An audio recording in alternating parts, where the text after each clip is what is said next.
Welcome to today's video. Today I'm going to teach you how to save a bad day. When your day is completely off the rails and you don't know what to do, I'm going to teach you exactly how to bring yourself back to a calm, cool, collected state so that you can finish the day off strong. Let's dive in. Today, I'm going to teach you what to do when shit hits the fan. And basically, I'm going to explain it with my own life, how I used this the other day. And this is kind of like an SOS plan. I think it's important for every person who's out there to create an SOS plan, which is when my day goes off the rails, I will do this. Because just because you have a bad morning or a bad moment doesn't mean that it has to be a bad day. Any day can be saved depending on how you show up in those moments. And so, it's great because now that we have a newborn, I feel like I'm getting all of this great content where the universe is trying to trigger me and show me where I need to grow and get better and lessons, which is in turn creating better podcast episodes in my mind. So the other night, I didn't get to bed at the normal time because the baby just decided he did not want to go to sleep. And normally what happens is we go to bed earlier, and then Lauren usually wakes up twice throughout the night to feed him. She pumps, and then at 5:30 she usually wakes me up and I feed him. And she goes back to bed and she sleeps for another 4 or 5 hours. And so I usually take him in the mornings, run my morning huddles with him, with the team, all of that stuff. So the other night, Lauren woke me up, or the morning, I guess, Lauren woke me up at 5:30 to feed the baby. And normally what I do is I feed him and burp him, and usually I'm able to go back to sleep after, put him back to sleep. We go back to sleep in the nursery for, usually another hour to an hour and a half is what I get. So I get pretty decent amounts of sleep. For some reason, the night before, he didn't want to go to sleep, so we went to bed late. The morning that I woke up at 5:30, he didn't want to go back to sleep after eating like he normally does. So he just wanted to party all morning. And so there was no falling back asleep for me. And he falls asleep in his bassinet. And usually the only way that he'll fall asleep is if somebody's holding him and then you put him down. Anytime I put him down, he ended up wanting to, cry so that I would pick him back up and hold him. And so I was up from 5:30 on with very little sleep. And I run a morning huddle with my entire team at 9 a.m. And so normally what I do is I feed him right before, and then he sleeps out throughout the entire thing. On this day, he decided, hey, I want to be part of the morning huddle. I don't want to fall asleep this time. And at 9:15, I'm just going to pee on you. And so 9:15, I'm running the team meeting. He pees, somehow it gets out of, so much it leaks out. So I'm sitting there in the morning huddle, running it for, 25 people. And I've got pee on my shirt for another 45 minutes. And then he just decides, because he's got pee on him, he's going to start crying. And he's not having a great morning. He's just not. And for some reason this morning, the mute button on my Zoom is not working. So since 5:30, everything that could go wrong has basically gone wrong. And then, my trainer gets there at 9 a.m. The person in our family who's supposed to come and watch him and be there at 10 doesn't get there till 10:30. So I've got to figure out a way to go and get my workout in, have him there. He's crying. He's hungry. Just shit is just hitting the fan, and it's all over the walls, basically, is the way that this morning is going. And I want to tell you this. Just because you're having a bad morning doesn't mean that you're going to have a bad day. And so I could feel myself throughout the entire morning progressively getting more and more triggered, right? Progressively like, oh my God, getting a little bit more angry, a little bit more frustrated. And the thing I love about life and all of this is people listen to this podcast and they like, oh, this guy must have it all figured out. He must be perfect because he's the mindset mentor. No, that's not me. I'm a guy who's just been working on himself for 19 years, and I just continue to keep having ways that God or the universe or life shows me where I'm not free, where I'm triggered, so that I can figure out ways to get better at it. And the more that I learn about myself and I start to work through these things and figure out what works, I like to teach it so I can help you guys get through it as well. And I can feel my nervous system really getting all out of whack. And I want to tell you this, if you can feel it, other people around you can feel it as well. If you can feel your nervous system starting to get really unregulated, a little bit crazy, and you feel stressed, you feel anxious, whatever it might be, I guarantee you other people can feel it as well. And one of the greatest gifts that you can give this world is a regulated nervous system. People can sense it when they're around you, when your nervous system is all out of whack, when you're stressed, when you're anxious, when you're mad, when you're sad, whatever it might be, people can feel it. And they might not be able to even consciously be aware of it, but they can subconsciously sense what's going on with you, that something's not right. And they might think that it's your problem. They might think that it's something that they did wrong, but they can definitely tell when talking to you that something is wrong. And you might think that you hide it very well, but I'm just telling you, you don't. You don't. None of us do. Because it's not about hiding it. It's not the conscious mind kind of thing. It is the way that our bodies interact with each other.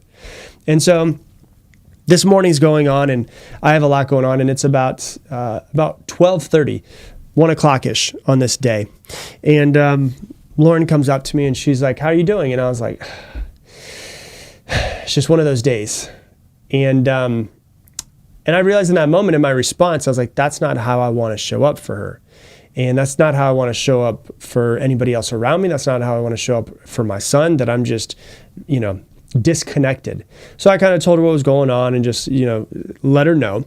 And I was like, this isn't, but I don't want to feel this way, because I don't want to show up for you this way. I also don't want to show up for our son this way, because I know, there's studies that prove that a baby's newborn, especially a newborn, but a baby's nervous system is learning how to operate from the nervous systems of their primary caretakers. And so if my nervous system is all out of whack, it's going to be communicating with his nervous system that is learning the world through my nervous system.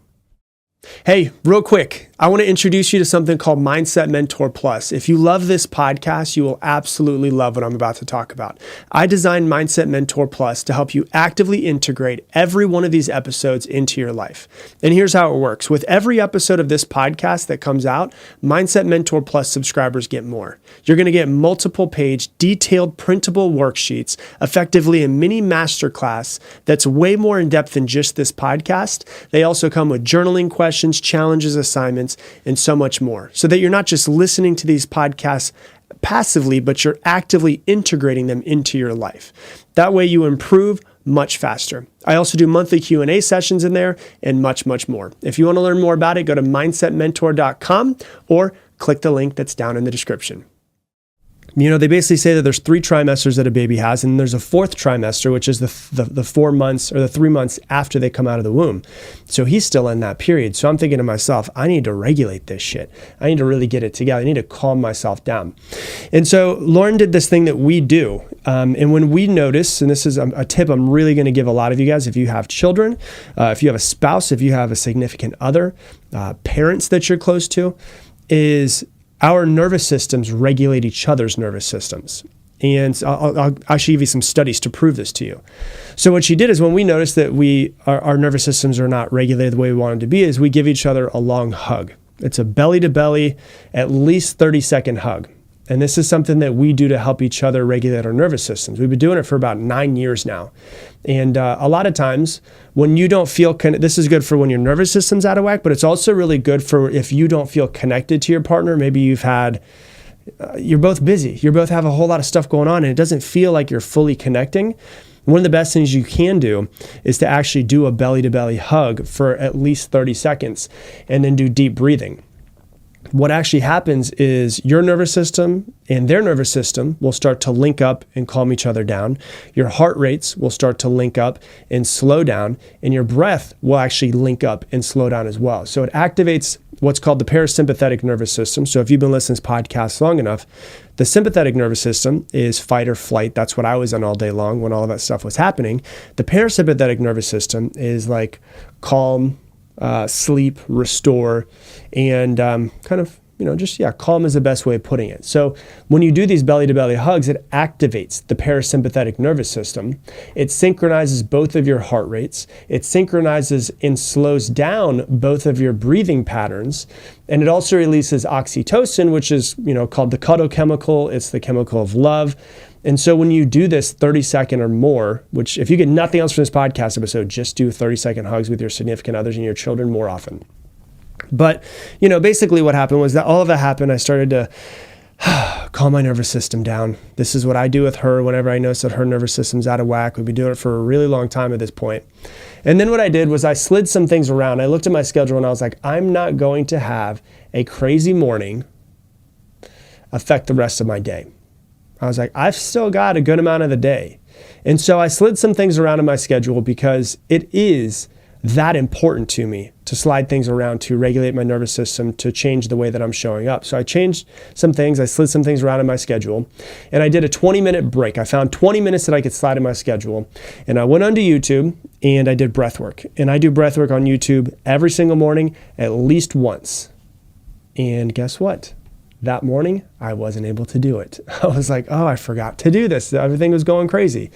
So it's deep inhales, deep exhales, and it's 3 rounds of it with breath holds and all that stuff.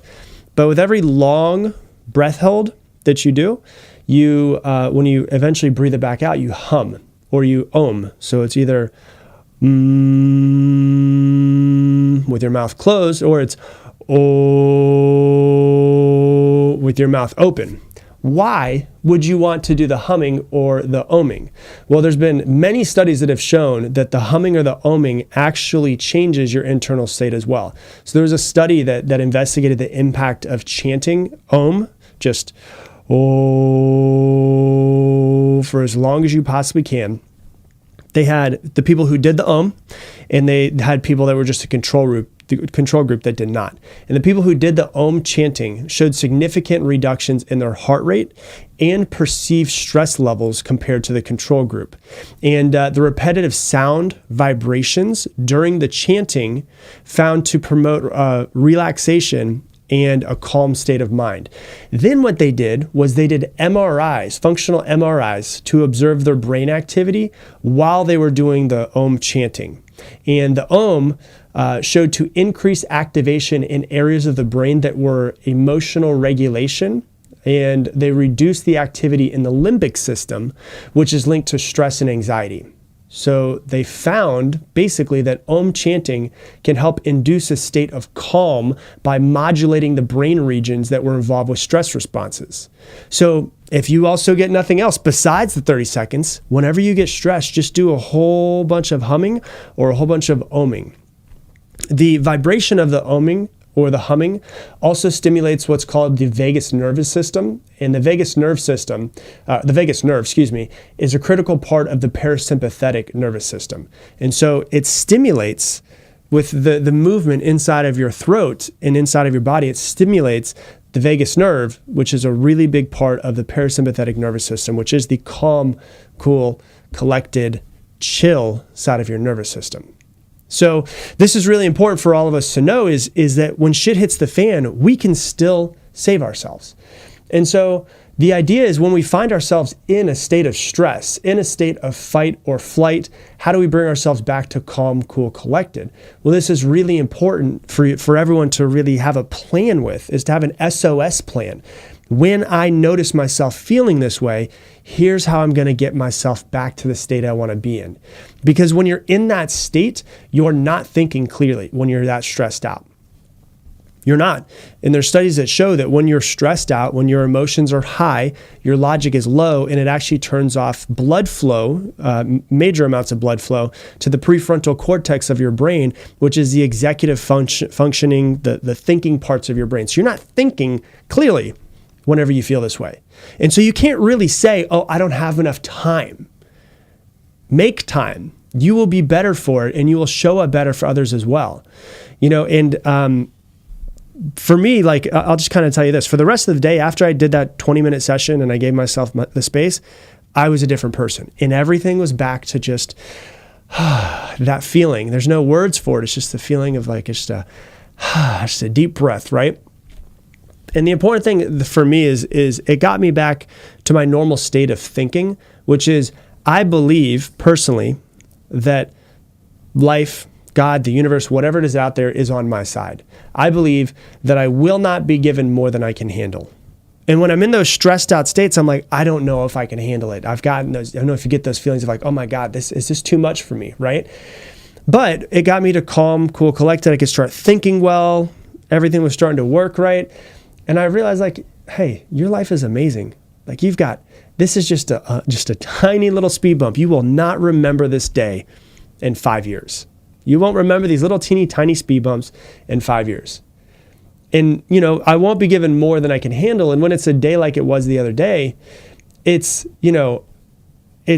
basically like life adding a couple plates on the mental barbell to help me grow and get stronger mentally. So if I trust that life, whatever it is that's out there that's kind of keeping this whole thing together, is on my side, then it's not going to give me more than I can handle. So basically it's giving me this so that I can learn, that I can grow, so I can mentally get stronger, so I can use these things on myself and then go, you know what, this is something that I do. Maybe I should teach this on the podcast and hopefully help you guys. I trust that I'm safe. I trust that everything's working out for me. And I believe there's something out there that's looking out for me. And so what happened was I did all this and it was a complete reset for me. I didn't let the first half of the day affect the back half of the day. I didn't let all those little teeny tiny things that were happening affect the back half of the day. And I started to have, it was a full reset. I was better at work. I was better around my team. I had great team calls. I was able to connect with my wife in between those calls and be present and not be a negative Nancy. I was able to take my son from her and be calm, cool, and collected and help him regulate his nervous system. And so I just wanted to bring this up for you guys to all understand, like when you start to have, like for me, I know I gotta go to breath work and I've got to go to the oming. Like that just works for me. It might work for you, it might not, but what's important is that you find what works for you and you keep it like a tool in your tool belt. So when stuff does go a little bit crazy, you can kind of bring yourself back to the state that you want to be in so that you can make the right decision, so that you can be as present, so that you're not affecting other people in a negative way around you. And also so that you're not a negative Nancy. So that's what I got for you for today's episode. If you love this episode, please share it on your Instagram stories. Tag me in at Rob Dial Jr., ROBDIALJR.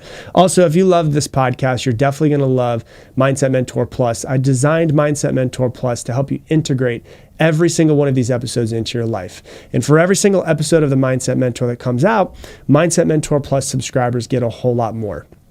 You'll get multiple page detailed worksheets that you can print out, effectively mini masterclasses for every single episode. That's way more in depth than just the episodes. They come with journaling questions. They come with stuff to underline, highlight. They come with assignments that come from it. So you can start integrating every episode into your life so that you and your life can improve faster. This is also where I do my monthly Q&A sessions, which you probably heard a couple episodes ago. I was, had some questions that were really good from the Q&As that I ended up doing episodes on. And so if you want to learn more about it, it is mindsetmentor.com. If you go there, you can check it out, see if it's right for you. And it is way, way less than $1 a day. I wanted to make it the most affordable that I could to try to impact as many people of you guys that are out there to really, really integrate every episode of this podcast so you can start to change your life. So once again, it is mindsetmentor.com. And with that, I'm going to leave you the same way I leave you every single episode. Make it your mission to make somebody else's day better. I appreciate you, and I hope that you have an amazing day. You feel a certain way, you take actions that line up with how you feel. That's all good and well when you've had a great day. All of that is good, but what about the days when you aren't feeling it? When you just feel like crap? Today, we're going to be talking about how to repattern your brain, how to change and repattern your feelings, and how to change and repattern your actions as well. And I'm going to teach you a behavioral technique from psychology to help you actually repattern yourself. And so this is really important, what we're going to talk about today. And this is a really important part of everything we're going to discuss, okay? In life, we often take actions that line up with how we feel.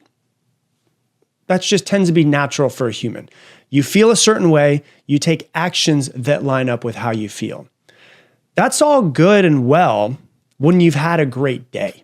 Like when you have a good day, you have a great cup of coffee, you got a whole lot of sleep, you wake up and you watch the sunrise, you put your children on the school bus and they kiss you goodbye. Papa, I love you.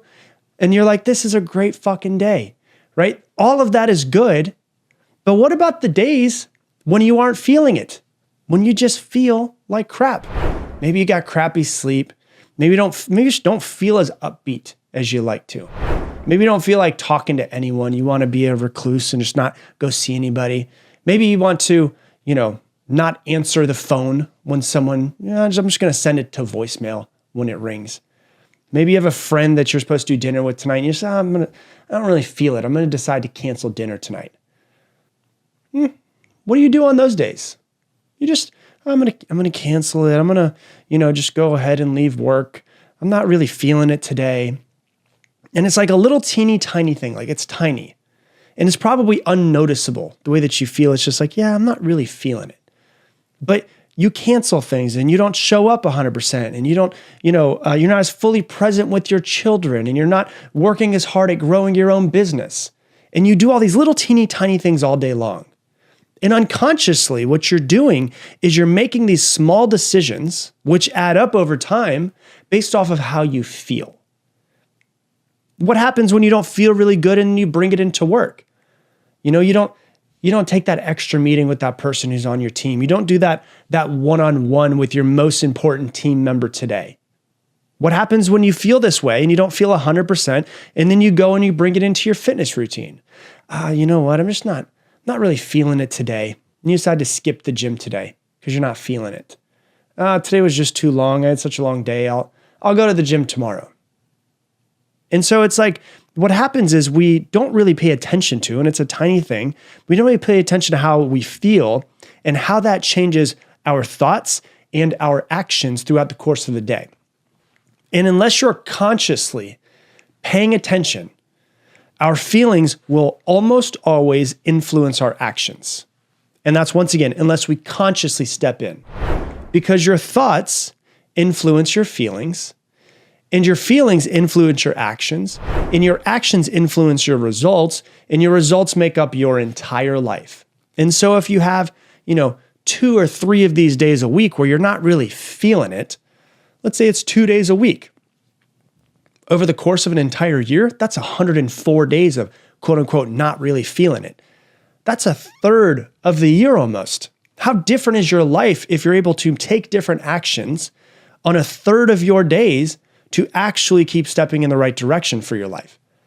It can even be something as like having a bad day at work, which influences how you feel. And then you take that and you bring it home to your family. And now you blow up on your children on accident.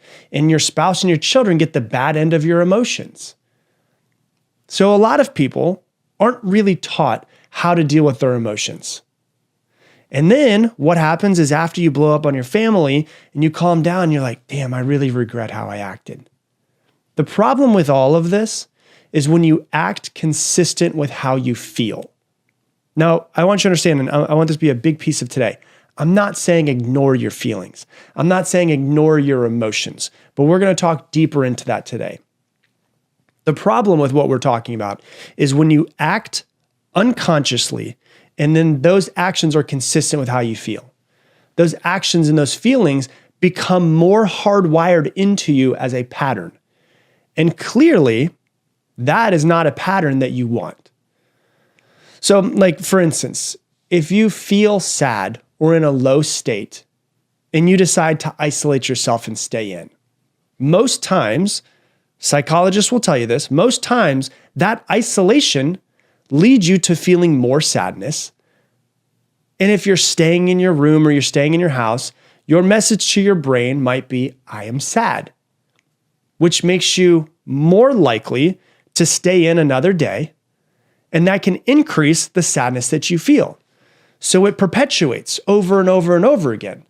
When being around someone that you really care about and cares about you might be the best thing to get you out of your sadness. Being with your friends when you feel sad might be the best thing to get you out of it. Or maybe you can tell them about what's going on. You can vent to them and you can feel seen, you can feel heard, and you can get that out of you. See, when we take actions that line up with how we feel, oftentimes what we're doing is we're adding fuel to the fire, and it becomes this self-fulfilling prophecy that's really a hard loop to get out of. This is how a lot of people find themselves in deep, dark states, is because it slowly and slowly and slowly gets worse because they continue to keep taking actions that line up with how they feel. So then what do we do? What is it? What's the solution? Well, there's something that's really interesting in psychology that's called behavioral activation, which basically means this. When we identify how we feel, we do the opposite of how we feel.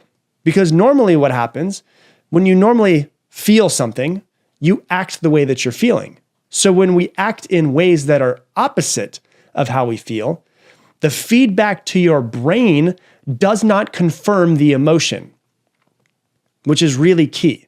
And in most cases, because it does not confirm the emotion, it eases the emotion. It can even change the way that you're feeling completely. So this is important for you to understand. When we are acting how we feel, we are confirming that feeling. Okay? When we are acting how we feel, we are confirming that feeling, which then turns into this self-fulfilling prophecy.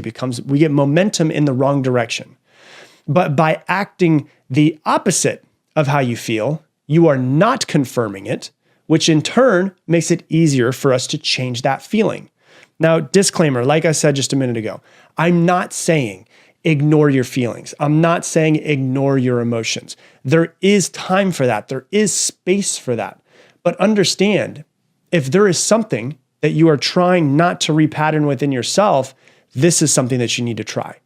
When you start to notice, and this is what's really important, is that most people don't really notice their emotions. Most people, if I'm being truly transparent, what I found over the 19 years of working with people are not really high with emotional intelligence. Like for me, I was never taught emotional intelligence.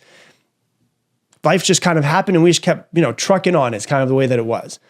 And then one day I woke up and I was like, I don't really understand how I am or how I feel or why I am this way. And so whenever I would feel an emotion and I noticed my body shift, I would notice my state shift, I was like, hold on, what's going on inside of me? And a lot of times at the very beginning, I was like, why do I feel this way? I don't know why I feel this way. And then what happens is you start to build more self-awareness.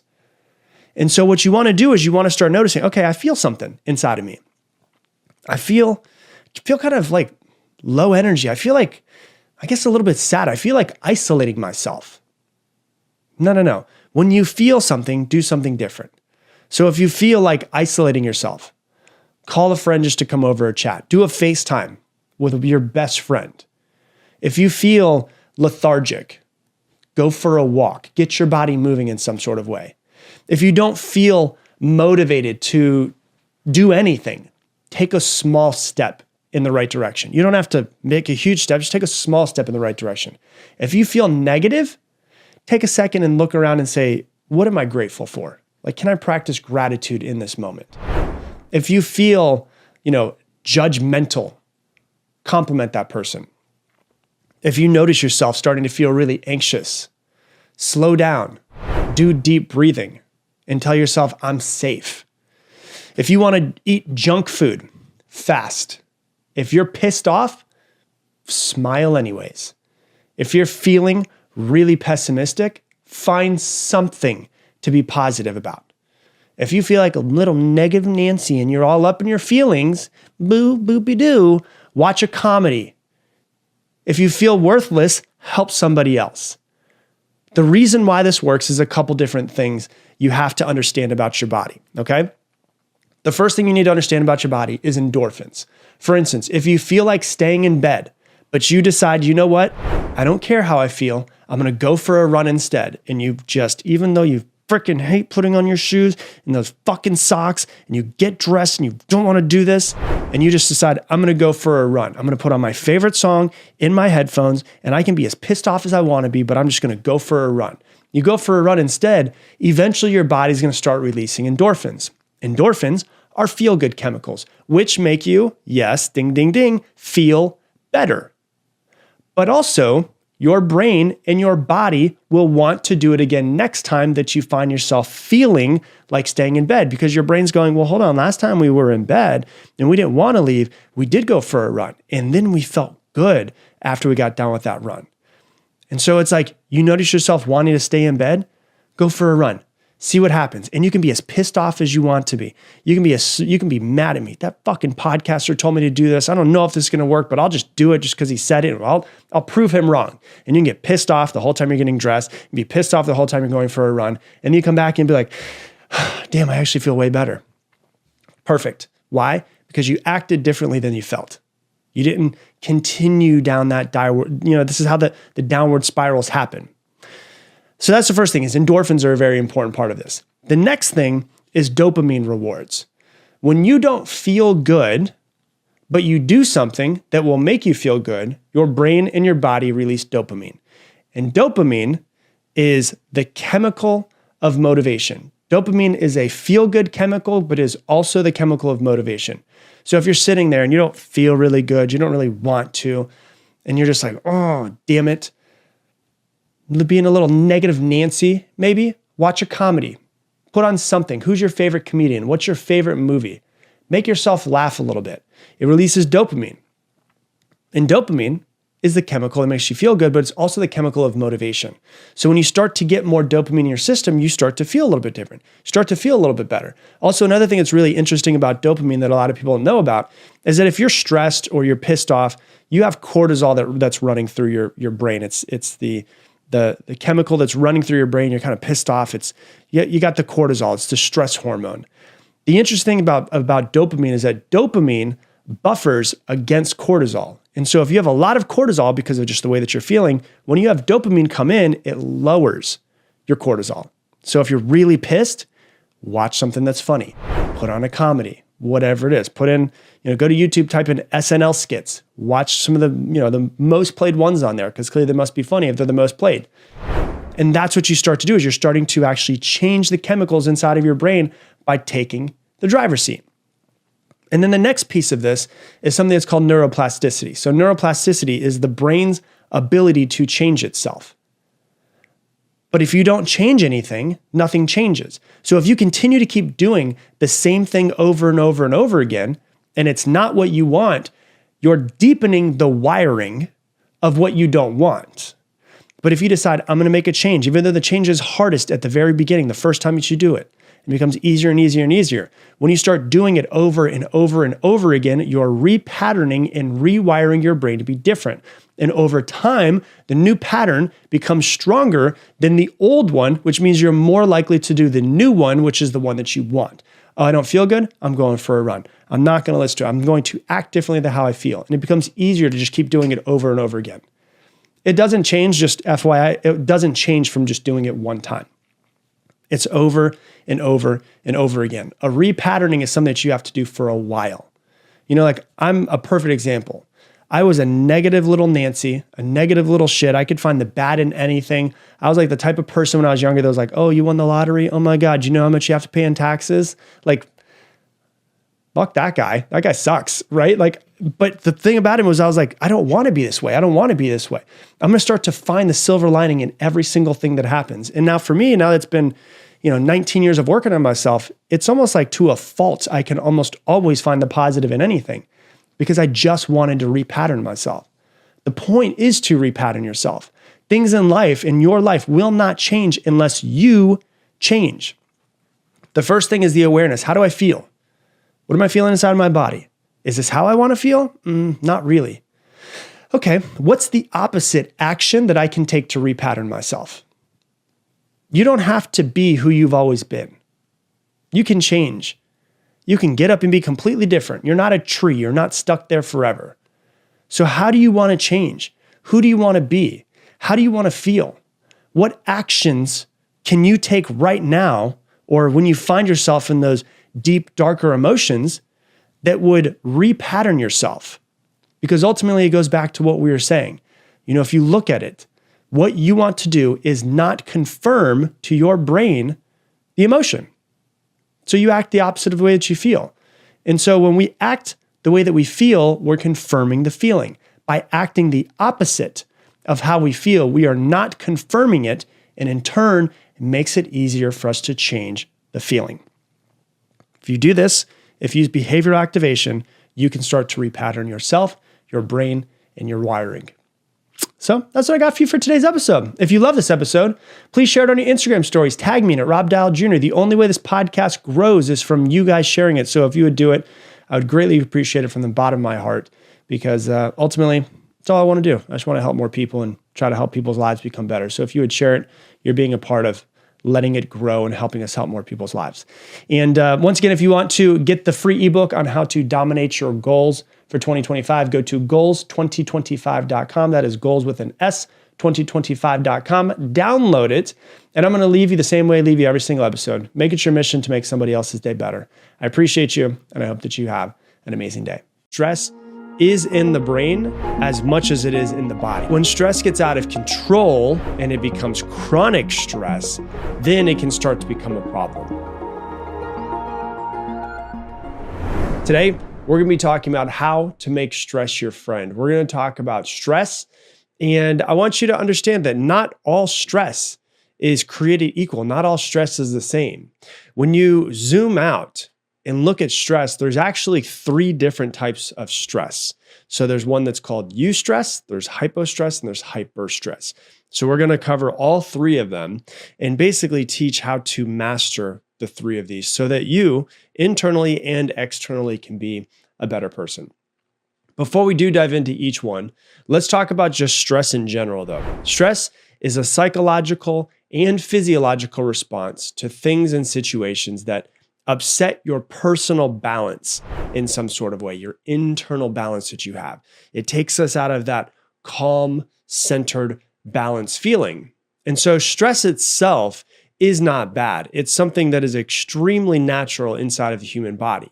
It's something that helped keep our species alive.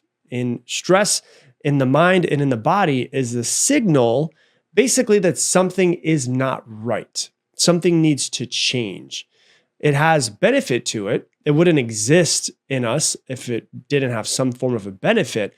But when stress gets out of control and it becomes chronic stress, then it can start to become a problem. And so when you're faced with a challenge or a threat in some sort of way, our bodies will figure out some sort of way to prepare to respond to a challenge or a threat. And this response can be physical, it can be mental, and it can also be emotional as well. It is also just important to note that stress is in the brain as much as it is in the body. So you're working with both of these together. And sometimes the stress can come from the outside world. Like for instance, if you're running from a bear in the woods, well, that is an external thing that is happening to you that is causing you to be stressed physically and also psychologically. So you're not going to have to think about it. You're just going to go into stress, fight or flight. I need to get these heightened feelings, heightened thoughts, heightened perception to make sure that I don't die. And so when this happens, the brain sends distress signals to the adrenal glands, which then release adrenaline and cortisol into your body. And these hormones prepare your body for what's called fight or flight response. And so your heart rate increases, your muscles will tighten, your blood pressure rises, your senses become much, much sharper. And this basically increases your strength and your stamina. It speeds up your reaction time, it enhances your focus, and it basically prepares you to fight something, the stress or whatever it might be, or to flee from it. And so nowadays, what's interesting about it though, is whatever I just described to you very rarely actually happens. Like you don't run from a bear in the woods very often. You don't have somebody breaking into your house and, tying you up every single day. Those are things that would be external stressors. Nowadays, most of our stress doesn't come from the external. It comes from inside of our minds. Something happens externally outside of us, but the way that we perceive it and react to it in our minds is what actually causes it to be something that's stressful. So it's not necessarily what's happening outside of us is what I'm trying to say, but what we think about what is happening around us and outside of us. The way that we perceive a situation can determine whether or not it's a stressor. That's what's the interesting thing about it is you could take 2 people, have the exact same situation happen to them, and one of them can become stressed out about it, so it is now a stressor for them, and the other one does not become stressed out, so it's not a stressor for them. So for example, maybe speaking in public, for some people that can be absolutely terrifying, and for other people it can be absolutely exhilarating, and they love it. I could give you a very simple example. You could be sitting at your desk and you hear bing, and you look at your computer and you see that your boss sent you an email. That can immediately send you into stress, and nothing has actually happened outside of you. The email did not stress you out. What you thought about the email, the story that you made in your mind about what the email could mean and what could be happening in the future is what is actually stressing you out. Your mind has created something from seeing your boss's email pop up in your email box. And stress can basically manifest in many ways. It can manifest in anxiety, in irritability, in depression, in muscle tension, in fatigue, in a raised heart rate, just to name a few, and many other ways it can show up. And it can lead us to feeling overwhelmed, moody. It can lead you to being agitated. And so that's basically stress itself. Now let's basically take stress and let's put it into 3 different categories, because there are 3 different types of stress. The first one is called eustress, which is basically AKA the positive stress. Then this term was coined by endocrinologist Hans Selye, and it's derived from the Greek prefix eu, which means good, and eustress is often short-term and feels exciting. So eustress can be many different things. I'll give you a few examples. It could be riding on a roller coaster. It could be the rush after delivering a really great speech. It could be achieving a personal goal of yours. It could be working out. That puts stress in the body. It could be that heavy lifting and the way that you feel after. It could be going for a long run. It could be challenges with growing a business. It could be many different things. And so this stress enhances your motivation, your focus, your energy. It's also followed usually by this feeling of accomplishment that adds to overall life satisfaction as well. And so what we want to do is try to create more eustress inside of our lives. How do we create more of it? Is we actively seek out discomfort, actively seek out things that will challenge us and get us out of our comfort zone. You feel eustress after you get out of your comfort zone and you do something new and you challenge yourself. And so what's recommended is that you challenge yourself often. Don't do the same thing every freaking day.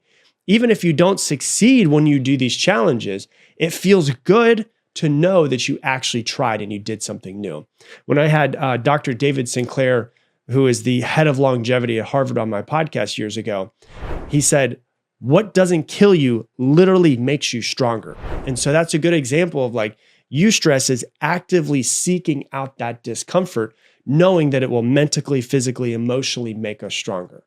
And so, very simple, just do new things. Your brain and your body respond positively when you go on new adventures and you try new things that you've never done before. And so that would be eustress. There's another type of stress that's called hypostress. And so hypostress is the stress of understimulation. It happens when you have too little stimulation or too little challenge or activity. And it leads to this feeling of restlessness, of boredom, of lack of excitement.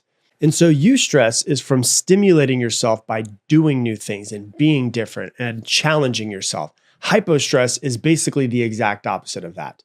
It is not trying to do something different. It's not enough stimulation. It's the same thing every day, over and over again. And I'm sure many of you listening have been there before. I've definitely been here before, where I have a job that doesn't fulfill me and I'm doing the same thing day in, day out, day in, day out. And I remember my last job, when last time I worked for somebody, I felt like I was like slowly withering away. And that would be the example of just, the feeling of just hypo-stress, just not even enough stress for your body. So if you've ever done something over and over and over again, every day looks like the last day, you start to feel like you're going crazy. Maybe a good example too, maybe you're in between 2 jobs and you have a month off in between. And so you don't have any plans. So you're like, I'm just going to watch TV, and you watch TV and you eat some food and you do it Monday and then Tuesday and Wednesday and Thursday. By Thursday, like, I'm going to go fucking crazy unless I do something different. You're going to start to feel like you're going crazy. This is an example of hypostress, which shows you that you actually want to get up and move and do something different and have some sort of challenge. We were built to be challenged and to grow from those challenges. So you can feel hypostress when it's just the same thing day in, day out for days and weeks and months and years. You know, if you've had the same job for 7 years and you feel like you're just withering away, it's this lack of engaging stimuli. It's this lack of growth. It's like my very first manager at the sales company I worked at when I was 19 said, you're either green and growing or you're brown and dying. hypostress, that feeling of like, I'm brown and dying. So hypostress can be the most challenging out of all of these because it often goes unrecognized. It's not the intense, overwhelming feeling of being stressed. It's kind of like the subtle nagging sense of dissatisfaction, of restlessness. And it can happen at monotonous jobs or unchallenging routines, or, staying in the same patterns in a relationship that you've been in for years, or it could be long periods of inactivity. And so the consequences of having this hypostress for too long you can actually start to have decreased motivation and drive. Your creativity starts to go down. You start to feel kind of uneasy inside of your body. You have lack of excitement for life. There's just this general sense of unhappiness. I remember like when I was working the job that I really didn't want, the last one, and it was just the same thing day in, day out, every single day. It was this feeling of almost like as if the saturation of life had just been kind of turned down. And everything was just like black and white instead of like vibrant. And so this can actually make people seek stimulation in unhealthy ways. So really risky behaviors like driving really fast, reckless, skydiving, trying to find some sort of way to get their adrenaline pumping. They can go to also substance abuse, something that will make you feel alive again. For me, I think this is what happened to me when I worked jobs that I hated. Was as soon as Friday came and I was off of work, it was time to rage all freaking weekend. And it was the only thing that made me feel alive again. I also think it probably had to do with the fact that I wanted to numb my feelings of the dread of having to go back to work again and do this job that I hated. But it was like Monday, Tuesday, Wednesday, Thursday, Friday, I felt like I was just like slowly withering away. Friday, Saturday, Sunday, I was like, let's go, because I need to feel some sort of aliveness. And so if you feel like you may be dealing with hypostress, do something new. Stop doing the same shit every single day. You were meant to experience life. Like, you are here on this earth to experience life. Do something new. Try new things. Create a bucket list. Plan a trip in 2 months to go somewhere. Work out more often. Get moving. Like, try new hobbies. Challenge yourself. Get out of your comfort zone in some sort of way. And so that's really what the second one, hypostress, looks like. And then number 3, the third form of stress, is the type of stress that we all know, which is hyperstress. It's when stress tends to overwhelm you. And so hyperstress is too much stress, either day in, day out, really a whole lot of stress, or in the mind as well. It's this feeling that maybe I'm being pushed beyond what I can handle in some sort of way. And it leads to this overwhelming sense of stress. This is what most people think of when they think of stress.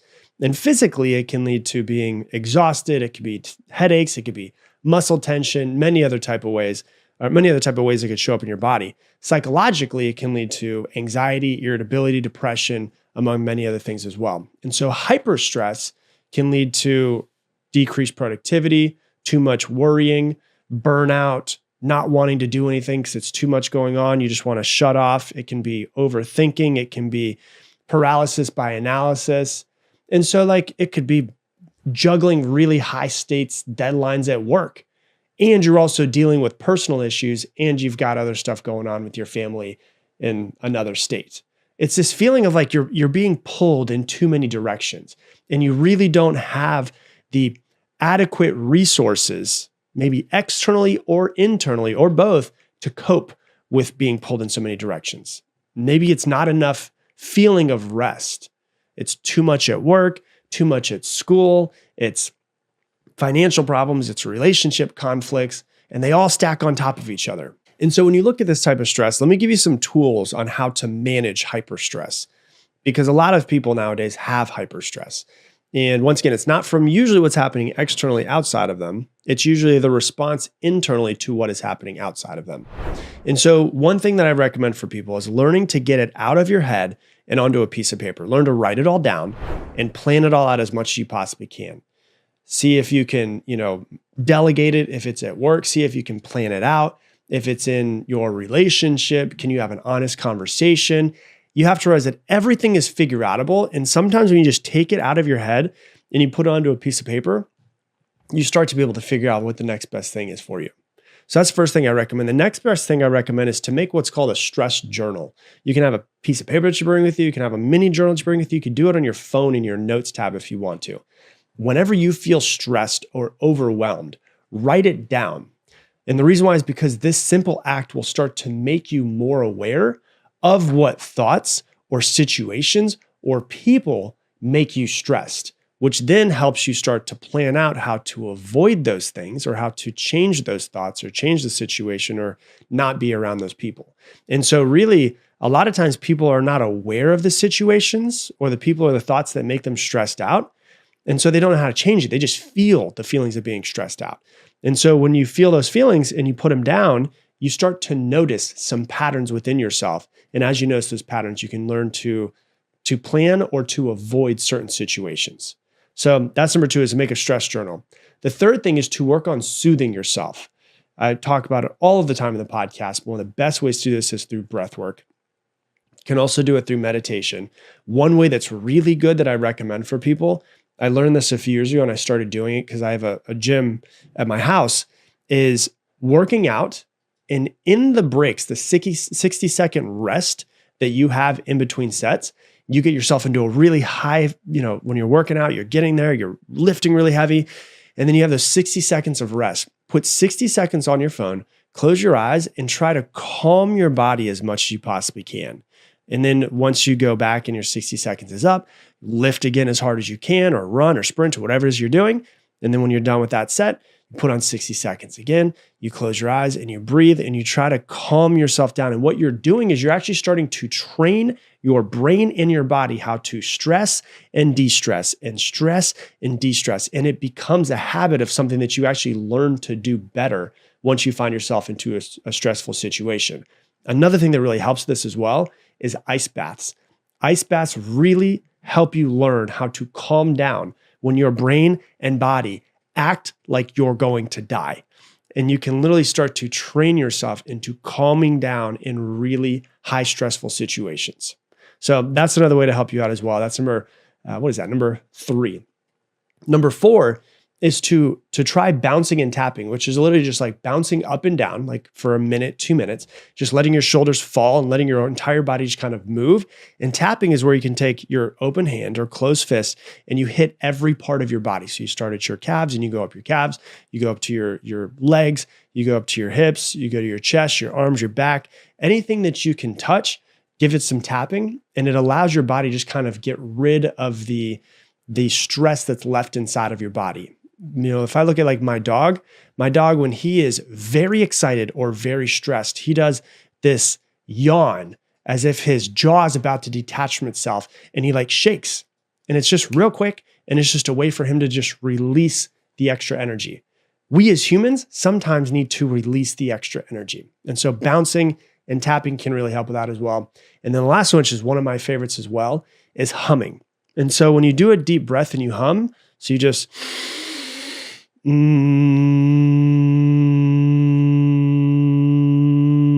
that humming, that movement inside of your throat stimulates the vagus nerve, which is a key part in turning on your parasympathetic nervous system, which is your calm nervous system, calm, rest, and restore. So if you do 6 deep breaths into the nose and then you hum as long as you can, into the nose, you hum as long as you can, it will calm you down way faster than you can imagine. And so those are some ways to kind of deal with hyperstress. But really what I want you to understand is hyperstress, hypostress, eustress, none of them are bad. It's just you have to understand that there's different types of stress. You have to be able to now understand when each type of stress pops up and also how to learn and grow from it and how to get yourself out of hyperstress whenever it becomes too much, how to get yourself out of hypostress when it becomes too much, and then put yourself into more eustress so that you have more fun and get out of your comfort zone a little bit more as well. So that's what I got for you for today's episode. If you love this episode, please share it on your Instagram stories. Tag me at Rob Dial Jr., ROBDIALJR. Once again, if you want to get my ebook on how to dominate your New Year's resolutions goals, go to goals2025.com. Once again, goals with an S, 2025.com. And with that, I'm going to leave you the same way I leave you every single episode. Make it your mission to make somebody else's day better. I appreciate you, and I hope that you have an amazing day. Welcome to today's episode of the Mindset Mentor Podcast. I am your host, Rob Dial. Today, we're going to be talking about the 6 biggest decisions that you will make throughout your entire life. So one thing that I want you to realize is that there's a lot of little teeny tiny decisions that are super important throughout our life, but there's a few decisions, 6 that I've identified, and there's probably a couple more that are outside of my awareness, so I forgot about. But there's 6 really big decisions that I think you want to try to master and you really want to focus on. And that's what we're going to go through today. The first one is who you're going to surround yourself with. You become who you surround yourself with. And, there's a quote that I love that's Sidney Poitier, I think is how you say it. It says, when you go for a walk with someone, something interesting happens unconsciously. Either they adjust to your pace or you adjust to their pace. And what's really interesting about that is that when you go for a walk with someone, not only does your pace and your walk adjust with each other, but also your nervous system interacts with their nervous system. So your heart rate will usually start to sync up and be very similar to theirs, and your breath rate will really start to sync up to theirs as well. You adjust and you become who you surround yourself with. A few episodes ago, I showed you guys a study that was done. There was a study that was done and said that, if you are in your friend group is overweight and you join that friend group, you have about a 35% chance of becoming overweight within the next 6 months. Because you literally become who you surround yourself with. And so if you're somebody who, like for me, I'll give you a great example. I give this example in my book. When I first moved to Austin, which was in 2012, I was 26 years old in 2012. And I came here and I had one friend who lived here and he became my roommate. And he had already been here for a couple years. So he had this friends group and they just partied all of the time. And because I became friends with all of them, I ended up partying all the time. And so I was like, there was never a night when I was in Austin, when I first moved here, where there was not somebody partying at some point in time. So I could have gone out every single night if I wanted to. And then what happened was a couple years down the road, I ended up moving out of that house. And I ended up moving and buying my own house. And I started my own business. And so what I did was I started going to conferences and meeting other people just naturally who had their own business. And I started becoming really close with them. And what happened was I actually spent less time with my friends who were partying, and I spent more time with my friends who were growing businesses, who were concentrating on growing their business and who were concentrating on trying to get better at marketing and get better at sales and get better at building their brands. And what's really interesting is one of my friends who I really started hanging out a lot with, who's kind of like a mentor of mine, he already had a business that was doing a few $1 million a year. And he was a recovering drug addict and alcoholic. So he did no drinking at all. And naturally, because I started hanging out with him more, I just stopped drinking. And I didn't even do it consciously. I just did it naturally because I was syncing up with the people who I was spending the most time with.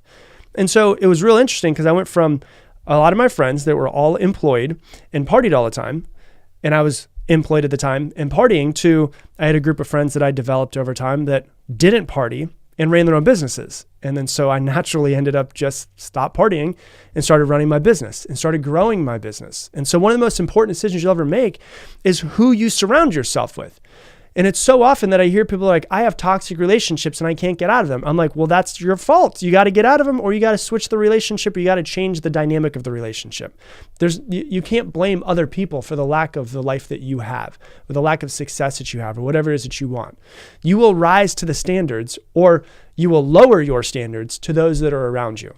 And so if you're at a point in your life where you're trying to grow, how can you get yourself around people who will make you raise your standards of what is acceptable and what is not acceptable? First, very, very important decision. I would rather have a couple people in my life that are making me better than 20 friends that are just keeping me in the same place. And so that's the first thing, is who you surround yourself with. The second thing that's really important is where you're going to live. Location, location, location. Some people want to be by their family. That's fine. Some people want to grow themselves in their business. Sometimes those two things do not line up. A lot of times they don't line up. So you've got to make a decision. Are you going to be by your family, or are you going to grow your business? Can you grow a business being near your family? Of course you can. Yeah, absolutely.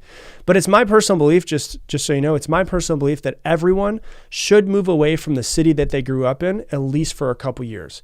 Because when you get away from who you were, you can start to build yourself into who you want to be. You can become a brand new person in a new city. And so, like for me, I come from a place called, in Florida, called Bradenton, Sarasota area. And I lived in Bradenton when I was a kid. I also lived in Sarasota when I was a kid. And I did, once again, a whole lot of partying there as well. And the thing about that is, when I started looking at the people who stayed after high school and after college, I started realizing that those were the people who, even though they were great friends of mine in the past, they weren't really on the same life path as me. And so just as the same with number one, number two also works really similar to that as well, which is if you look at the city that you live in, is it conducive to help you grow into the person that you want to be? Does it help you grow into the person that you want to be? Are there people around you that would help you grow and raise your standards? If there is, then you can stay there. That's fine. If it's not, maybe you should consider trying to go somewhere else for a couple years. Even if you grow up like an hour outside of a big city and you're in a small little town, what would it look like if you moved an hour into that big city and just see what happens? See if you can get yourself around other people, around other experiences. Stop being who you were and start being somebody new and figure out what that looks like. So you can grow yourself, so you can discover yourself. Like when I moved to Austin, feel like there's a couple different moves I had. When I first moved out of, when I was 18 years old, I went to school in Boca Raton. Then I went back and I ended up moving to Tampa, and then I ended up moving to South Florida and Fort Lauderdale. And then I moved to Austin. So I've moved a few different times completely away from my family, and I love my family, but every time I moved, it was a new level of discovering myself, and it was a new level of growth that was required for me. So try it out. Maybe move somewhere else. But the second thing that you're going to really want to focus on is where you live, and really start to think about that. Third most important decision that you're going to make, and these are not ranked, these are just, there's no specific order. But the third most important decision is who you're going to marry, or if you're going to marry. Either is fine, but you do what you want. Are you going to marry someone just because you've been with them for years and it's the right age? A lot of people do that. There's 50% of people who get married get divorced. So are you going to marry? Welcome to today's episode of the Mindset Mentor Podcast. I'm your host, Rob Dial. Today, we're going to be talking about the 6 biggest decisions that you will make throughout your entire life. So one thing that I want you to realize is that there's a lot of little teeny tiny decisions that are super important throughout our life, but there's a few decisions, 6 that I've identified, and there's probably a couple more that are outside of my awareness or I forgot about. But there's 6 really big decisions that I think you want to try to master and you really want to focus on. And that's what we're going to go through today. The first one is who you're going to surround yourself with. You become who you surround yourself with. And, there's a quote that I love that's Sidney Poitier, I think is how you say it. It says, when you go for a walk with someone, something interesting happens unconsciously. Either they adjust to your pace or you adjust to their pace. And what's really interesting about that is that when you go for a walk with someone, not only does your pace and your walk adjust with each other, but also your nervous system interacts with their nervous system. So your heart rate will usually start to sync up and be very similar to theirs, and your breath rate will really start to sync up to theirs as well. You adjust and you become who you surround yourself with.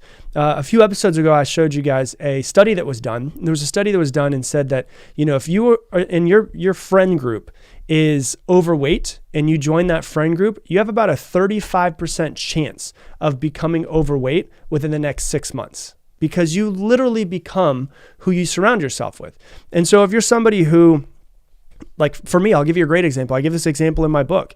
When I first moved to Austin, which was in 2012, I was 26 years old in 2012. And I came here and I had one friend who lived here and he became my roommate. And he had already been here for a couple years. So he had this friends group and they just partied all of the time. And because I became friends with all of them, I ended up partying all the time. And so I was like, there was never a night when I was in Austin, when I first moved here, where there was not somebody partying at some point in time. So I could have gone out every single night if I wanted to. And then what happened was a couple years down the road, I ended up moving out of that house. And I ended up moving and buying my own house. And I started my own business. And so what I did was I started going to conferences and meeting other people just naturally who had their own business. And I started becoming really close with them.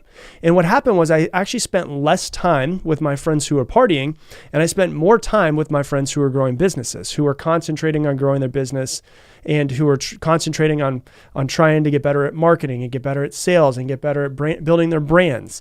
And what's really interesting is one of my friends who I really started hanging out a lot with, who's kind of like a mentor of mine, he already had a business that was doing a few $1 million a year. And he was a recovering drug addict and alcoholic. So he did no drinking at all.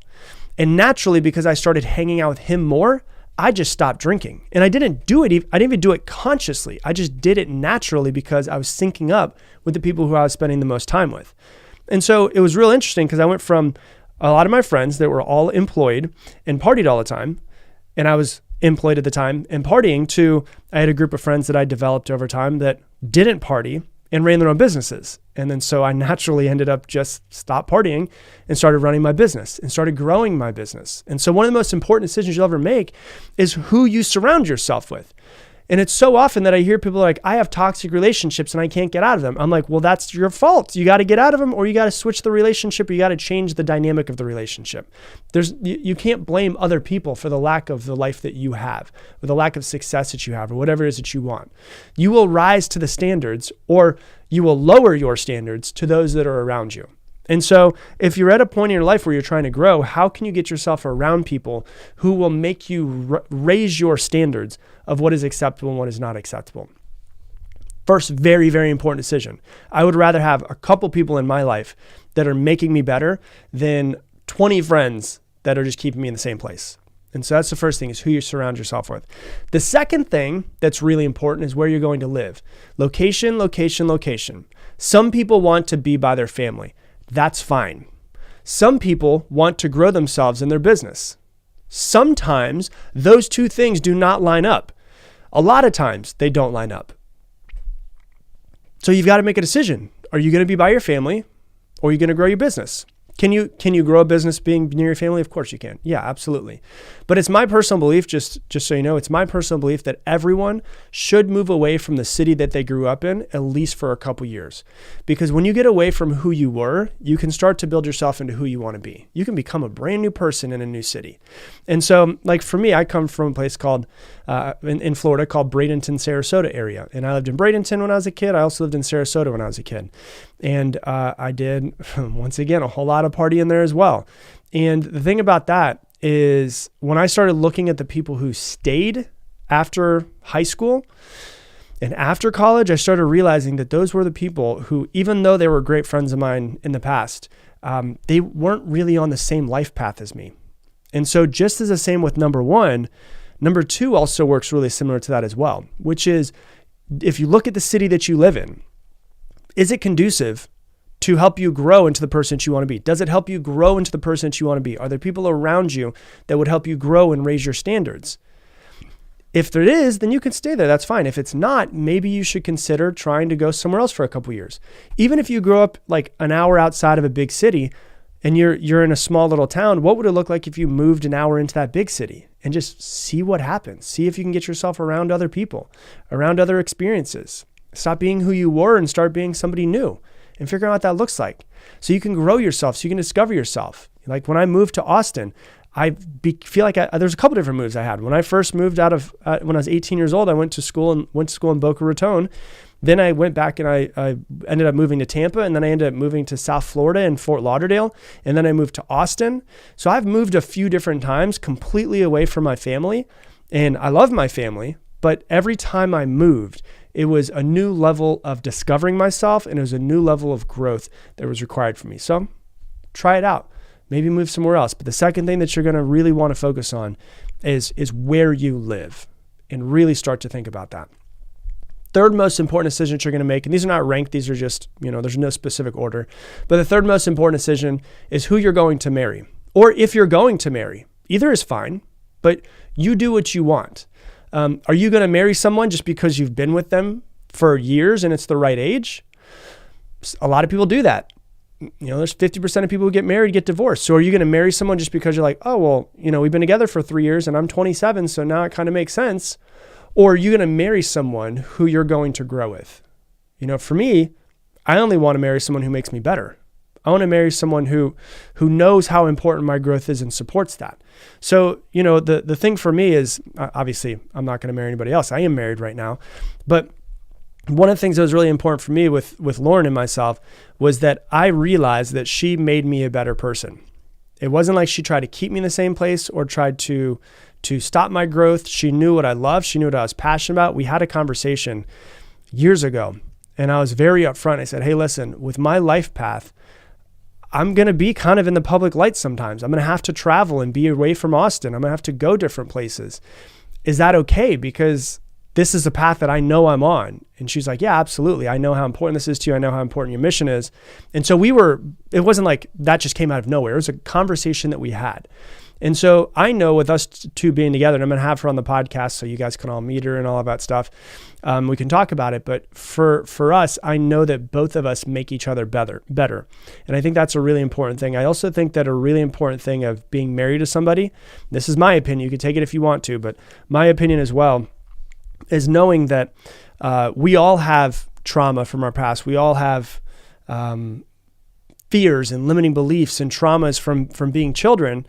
I think when you're married to somebody, my opinion, once again, is when you marry somebody, you're saying, you know what? I think that I feel comfortable going through all of my shit, of my childhood trauma, my fears and my limiting beliefs.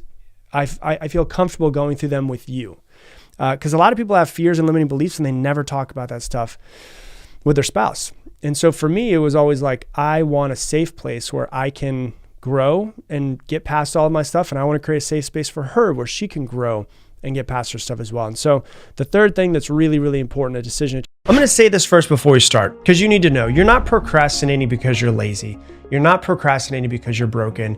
You're not procrastinating and you're not doomed to be one of, quote unquote, those people that never follows through. Whatever you're dealing with your procrastination, I promise you, I have heard it many times over the last 2 decades of coaching people, of working with people. And I promise you this, you're normal. You're out there and you're going, there's something wrong with me. I'm one of those people who doesn't procrastinate. I don't know how to get past it. No, you've been beating yourself up over procrastinating, thinking that it might be just who you are and that there's no solution to this thing. But it's not true. There's definitely a solution. And I'm going to teach you today the biggest part of the solution, the main reason why you procrastinate. And it's not your willpower. It's not your schedule. You don't need some new productivity app or new planner or something like that. Really what it comes down to, and what we're going to dive into today, is it is your nervous system and it is your brain working together to stop you. And I'm going to talk to you about why that is. I'm going to talk to you about how to actually get past that, because your nervous system and your brain are doing exactly what they're supposed to do. I want you to know this before we go any further. Procrastination is just protection. Get that burned into your brain. Procrastination is protection. So next time you find yourself procrastinating, ask yourself, what am I protecting myself from?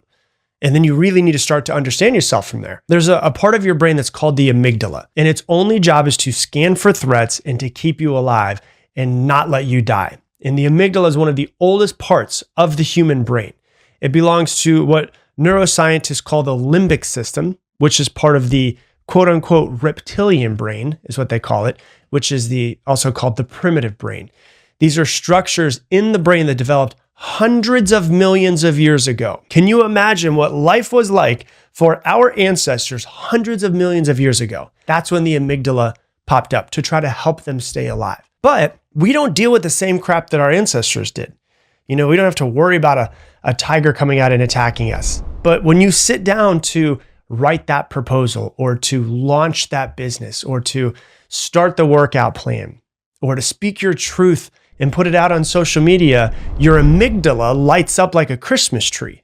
And it says, warning, unknown territory, this is a threat, keep this human safe, do whatever you can to trick them to not do it. And then your body just floods with tension.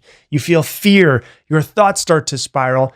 Suddenly you feel tired or you feel hungry, or maybe you're just confused about where to start and you don't do anything.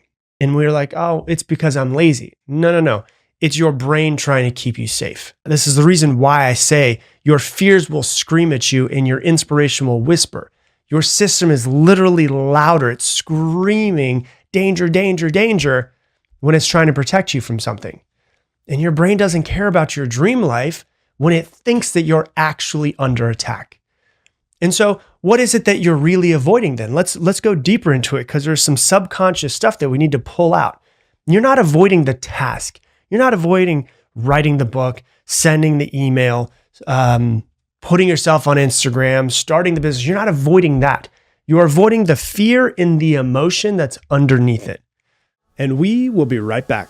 Hey, if you've ever wanted to be coached personally by me, right now is your chance. I just opened the doors to Mindset 2.0, which is a 12-week system that's designed to help you finally break free from procrastination, to stop overthinking, stop holding yourself back so that you can create the life that you want. But the doors are going to close in just a few days, and the first few people who join are going to get a massive discount plus access to exclusive bonuses that I've never put out before. And so if you've been waiting for a sign, this is it. All you need to do is go to coachwithrob.com right now. Once again, coachwithrob.com, or you can click the link that's down in the description, and I'll see you on the inside. And now back to the show. Usually it's something like the fear of failure, the fear of judgment, the fear of not being good enough, the fear of being seen, the fear of success, because success means real change. And so what do? Your brain and body trick you to doing nothing. And we call it procrastination, we call it laziness, but it's you being tricked by your brain. So you stall, you get your phone out, you scroll on Instagram for 45 minutes, you tell yourself, oh, I don't feel really good, I'll start on Monday.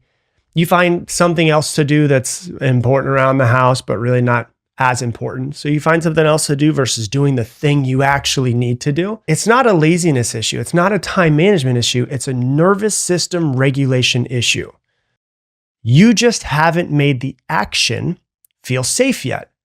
And until you do, your brain will continue to slam on the brakes. No, this is a threat. This is a threat. Don't do this.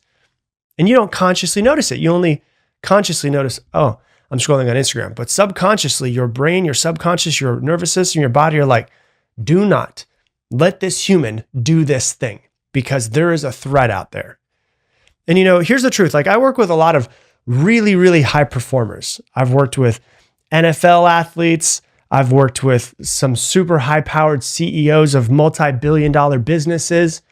I work with them. I train them on their minds.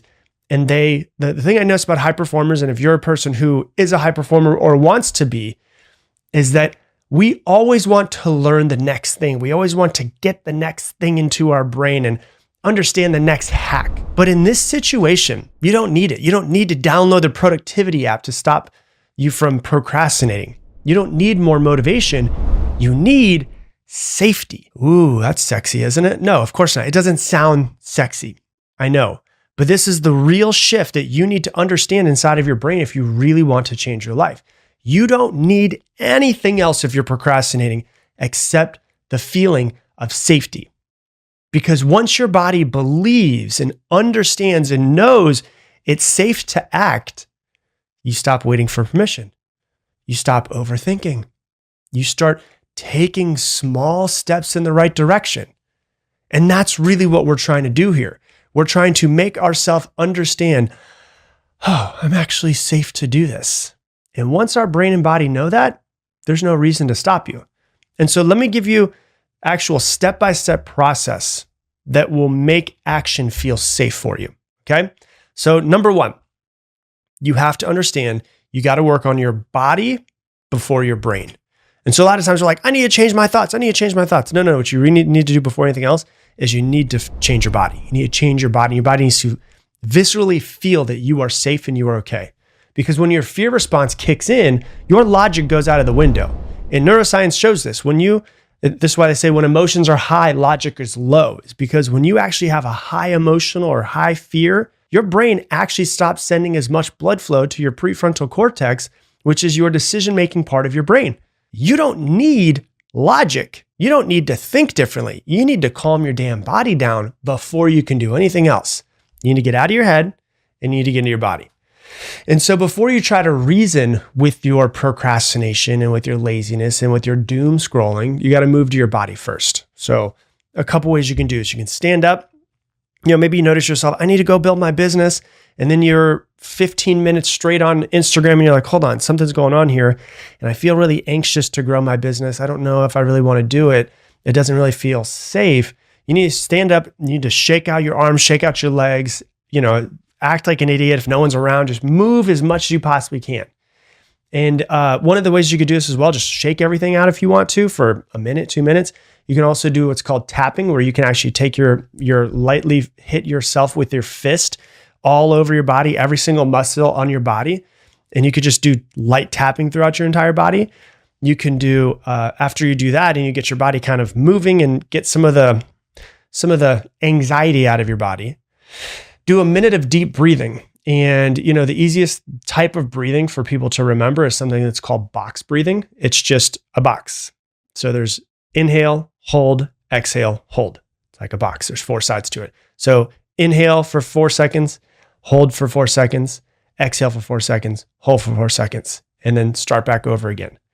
And so you get your body, you do the shakes, you do the breathing for 2-3 minutes. You'll already notice like, oh man, I'm starting to feel a lot more calm. Then here's what I recommend. If you don't have a cold plunge or you don't want to take a cold shower, the fastest way to do this is to get a bucket or whatever it is that you have around your house or in your kitchen, fill it up with cold water, and then fill all of the rest of it with ice. Let it, move it around for a minute or so, and then take your face, don't do this for too long because I don't want you to drown in a bucket of water in your kitchen, obviously, but take your face, put your face in it for a few seconds so that you're actually starting to wake your body up and you're completely changing your state from what it was earlier. And what you're doing when you do these types of things, you're trying to tell your body, we're not in danger. Like, we're safe. Let's go. And this is a really huge key because almost nobody does this. I don't know if I've ever heard anybody else teach this. This is just stuff that I've realized over almost 20 years of coaching people, is that it has nothing to do with the brain. It has everything to do with the conscious mind, I'll say. It has nothing to do with the conscious mind. It has everything to do with the subconscious mind and the way that it links up with your nervous system. But, almost nobody does this, but it's the fear in your body that's holding you back. And so we need to understand, we need your body, I guess you could say, to understand. You're safe. You're not going to die. Okay, so that's number 1. Number 2, tiny tasks. The next thing that we need to do is we need to show it more safety. So your body feels more safe. We need to show that it's safe. And so we need to take teeny tiny steps in the right direction to show that there's no danger, no matter how small it is. We need to figure out some sort of way to show that there's no danger. I don't want you to write the book. I want you to write a really bad first sentence.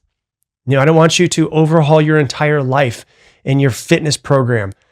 Just drink a glass of water. Right? Like, I don't want you to do an entire workout. Like, I just want you to take the first step on a walk. Just put your shoes on to go for that walk. If your brain thinks the task is a mountain, you want to give it a pebble. And then your brain goes, oh, it's not that bad. The smaller the task, the easier that it is to prove to your brain that the action will not kill you. We're not trying to build Rome today. We're trying to lay 1 brick today. And so how can you make these mountains that we're making out in our head to seem like a pebble to our brain? So that's the second one. The third thing is once you start to understand yourself a little bit more and do this, you want to actually name the fear, find the fear and disarm the story, because there's some sort of story that's happening in your unconscious mind. And I want you to understand yourself more. I don't want you to just listen to podcasts and read books. I want you to truly understand yourself more over the next couple of years. There is a subconscious story that's playing under all of this, and we need to find it because this pattern will happen over and over and over again until we find it and change it. And so you need to ask yourself, what am I really afraid of? What am I afraid is going to happen if I do this? If I fail at this thing, what does it say about me? Whose voice am I hearing when I meditate? Because our fears like to kind of thrive in the shadows, they kind of disappear and we don't know that they're really there. We want to call them out. We want to put a spotlight on them to bring them out to the light because it's never as scary as we think that it is. And when we speak about it, it's like, oh, I'm really making a mountain out of a pebble. And so if you have okay, I'm noticing the fear of failure. What if I fail? The story is something probably if I try and I fail, it proves that I'm not good enough. And this one's pretty sneaky for people. It sounds like perfectionism. It shows up in endless planning and tweaking and waiting for the quote unquote right time. And so you procrastinate. Why do you procrastinate? Because starting means risking failure. And failure to your subconscious, it's not just about the task, it's about your self-worth. And so whose voice is behind that? It might be a critical parent that expected perfection from you. It might be a coach or a teacher who made your mistakes shameful. might be your own inner critic that you've trained over years and years and years of judgment. And so what do you want to do? The antidote is to ask yourself, if failure doesn't mean I'm broken, what else could it mean? Am I willing to grow and be okay with failing? Do I expect to fail on this journey?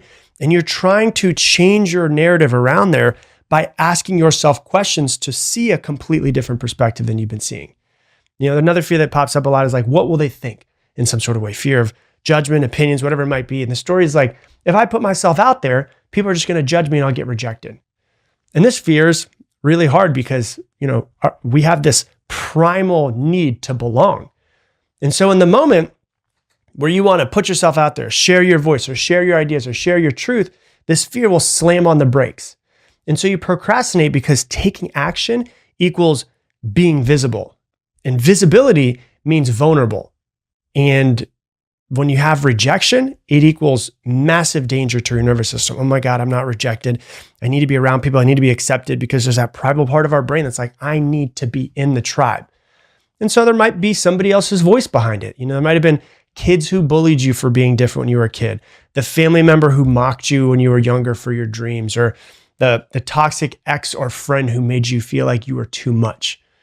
And so the antidote in this situation is to ask yourself, like, rejection from who exactly? Like, what does rejection mean to me? Is rejection fatal? Am I still like, whose approval am I chasing? Do I even want that person's approval? And so that's number 3. Number 4 is to connect to the why. Like, you need a mission, you need a purpose, you need something bigger than you, something that is bigger than the discomfort of starting. You need to ask yourself, like, what is this? Who benefits from me succeeding? Why was I born to do this? How will this change my family's lives? My very first mentor used to always tell me, my first coach that I hired when I was 19 said, when your why is strong enough, your how will reveal itself. And so when you think about quitting, remember why you started. That's number 4. And the number 5 is to actually schedule failure time. This one's huge. It's a game changer. Make failing a part of your plan. Write 30 minutes of bad copy. Take 15 minutes to record a messy podcast episode. Take 1 hour to test stuff that you're scared of. No pressure, no outcome. It doesn't matter if you completely screw it up. This is just practicing showing up for yourself. In my course, Mindset 2.0, where I teach this type of stuff, the neurology of taking action and the psychology behind it, I call this fuck it up and figure it out, right? Because every time you show up, regardless of the results, you're teaching your nervous system that it's safe to try. And that's important. And so you really need to understand this. You're not lazy. You're just wired for survival. That's the real cure to procrastination, is finding the safety. It's not some life hack. It's not another app, but deeply knowing how your brain and your body work together. And when you teach your nervous system that it's safe to start, it's safe to be seen, it's safe to fail, it's safe to suck a little bit and to not be good for a while. And you will get better over time. And then your brain goes, it's safe for me to try these things, because you're not here to live under some sort of fear. You're here because you're supposed to build some sort of life that excites you, that helps you and helps other people, even if it does scare you. And so I really want you to understand that this is the thing that you need to do if you're trying to stop procrastinating. Hey, thanks so much for watching this video. Based off of what you've been watching recently, YouTube thinks you should watch this video next. It's perfectly crafted for you. And if you want to subscribe so you never miss another video, click that button right there.